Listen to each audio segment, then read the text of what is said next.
біреумен жарысу үшін, біреуге өзімізді дәлелдеу үшін, көрсету үшін келген жоқпыз. Әрқайсымыздың тағдырымыз әртүрлі, ризығымыз әртүрлі, берген мүмкіншіліктер әртүрлі, бәрі шектеулі. Біреудікі ұзындау, біреудікі орташа, біреудікі қысқа өмірі, білмейміз. Сол үшін әрқайсысы өз өлшеп берген өмірмен айналысып керек. Біз жанында адамдарға қарау былай тұрсын, біз өзіміздің көлеңкемізбен әлек болуымыз керек. Өйткені біліп тұрсын, ертең осы бүгінгі өткен өміріңе есеп бересің Құдайдың алдында. Қалай өтіп жатыр? Бүгінгі өмірім қалай өтті? Пайдалы өтті ма жалпы? Отбасыма, не жұмысыма, денсаулығыма, ақыретіме, жалпы пайдалы нәрсе болды ма бүгін? 5 мезгіл намаздан бөлек бұның бәрі. Деп әрқайсымыз өзіміз осындай әлек болсақ, шыны керек біреуге кек сақтау былай тұрсын, оған жауап беруге уақытыңыз болмай қалады. Ол не айтып жатсыз, сен қандай шынымен көңіл сүретіндей бір қылық, әдеттер жасап жатса да, сен көңілге алмайтын адамға айналасың. Өйткені сен өзіңмен өзің жүрген адамсың да, ертең есеп беретін күн келмей тұрып, күнделікті өзің есеп алып үйрен дейді. Адам өзімен өзі есеп алса, күнделікті ұйқы жатар алдында, онда ол түсінеді, тағы көбірек сауап істеп қалу керек екенін түсінеді. Бұл өмірге қайдан келдім, не үшін келдім, ертең қайда барамын деген осы 3 сұрақтың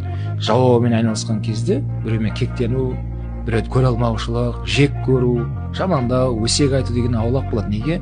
Өйткені оларға уақыты жоқ адамға айналады екен де бұл адам.